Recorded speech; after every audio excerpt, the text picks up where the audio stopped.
Notre histoire paranormale aujourd'hui est véridique. Elle s'est déroulée en Iran, en 2013, plus précisément à Qom. Mina est une jeune femme âgée de 22 ans. Selon son entourage, Mina est une personne discrète, très gentille, très attentionnée, qui aime trop bien s'habiller, qui a beaucoup d'amis et qui prie régulièrement. Un jour, après une journée de travail très stressante, elle est rentrée chez elle plus tard que prévu. Son frère Ehsan était très inquiet. En l'interrogeant sur la raison derrière son retard, Mina l'a ignoré. Il perd ses nerfs et la gifle violemment. Une très grosse dispute se déclenche entre les deux. Mina est entrée soudainement dans un état hystérique. Elle a complètement pété les plombs. Elle est devenue très violente, le visage crispé et le corps tendu. Soudainement, elle tombe par terre, victime d'un épisode épileptique très violent. Il est à noter que c'était la première fois que sa famille témoignait de ce phénomène. Elle l'a insulté et s'est tellement énervée que sa voix a complètement changé en une voix gravuleuse et complètement étrange. Elle a commencé à avoir les jambes qui tremblent, les doigts qui se tordent et le cœur qui s'emballe. Son frère, en panique totale, a essayé de la réveiller, lui mettre de l'eau sur son visage et de lui mettre du parfum sur son cou. Mais cela ne marchait pas. Quelques minutes plus tard, elle s'est réveillée en pleurant. Puis, elle s'est mise à crier d'une façon déchirante. Il essaye de rentrer en moi. Il rentre par mes doigts, plusieurs fois, sans raison. La scène était violente et sa famille ne comprenait rien du tout. Mina était hors d'elle. Terrifiée, son père a essayé de lire quelques versets de Coran. Et là, Mina a explosé de rire.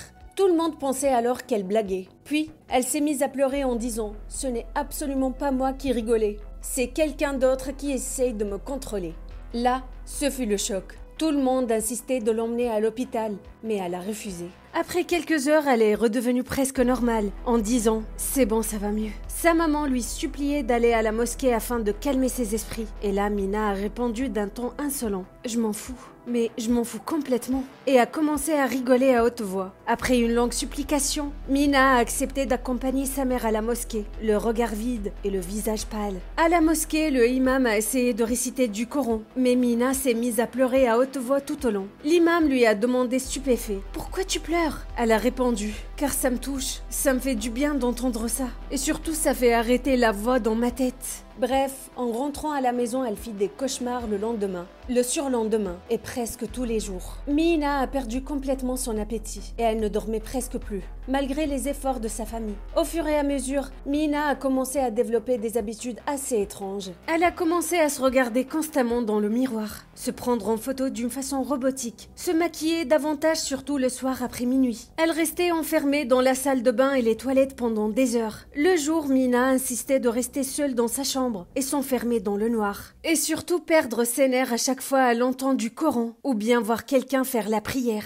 Sa famille était dévastée et ne savait surtout pas quoi faire, jusqu'au jour où ils ont entendu parler d'une femme très pieuse qui aidait les gens à faire sortir leur djinn à l'aide du Coran. Dès que cette femme a vu Mina, elle a compris que la jeune femme était possédée par un djinn puissant et maléfique. Elle a pu quand même communiquer avec le djinn sous les yeux stupéfaits de toute la famille. Selon sa version, Mina était possédée par un des maîtres de djinn les plus puissants, épaulé par plusieurs de ses soldats vicieux. Au début, ce djinn refusait obstinément de sortir. Il répétait sans cesse le mot « né » qui signifie non en persan. À l'aide du Coran et au bout de 3 heures intenses, la dame a réussi à chasser les djinns du corps de Mina. Cette dernière était tellement épuisée et surtout traumatisée que sa famille était obligée de la ramener aux urgences. Aujourd'hui, Mina va très bien.